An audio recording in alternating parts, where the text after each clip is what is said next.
যদি কোনো মন্দিরে রাত ১০টার সময় হরিনাম সংকীর্তন হয়, তখন কিছু মানুষের অনেক অনেক মানুষের রাতে ঘুমের ডিস্টার্ব হয়। তারা ঘুমাতে পারে না। ওই হরিনামের আওয়াজটা তাদের কানে এত যন্ত্রণা হয়, এত কষ্ট দেয় যে তারা রাতভর ঘুমাতে পারে না। সামনেই ২৫শে ডিসেম্বর আসছে।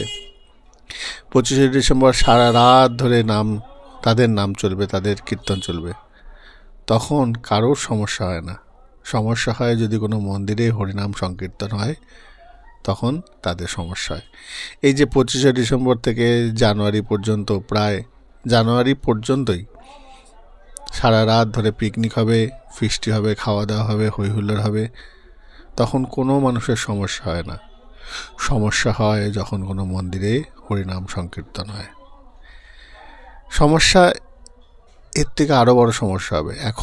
এখন যে তোরা সারা রাত জেগে পিকনিক করছিস, কে বলতে পারে আগামী দিন তোরা এই পিকনিক করার জন্য তোদেরকে অনুমতি নিতে হবে, তোদেরকে তাদের কাছে গিয়ে বিনতি করতে হবে যে আমরা পিকনিক করব।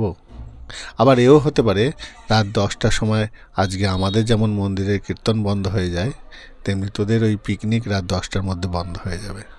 সেই দিন আসছে।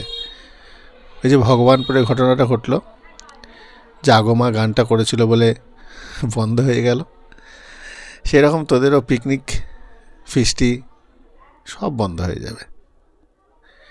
আর এটা হওয়াটাও স্বাভাবিক হয়ে যাবে।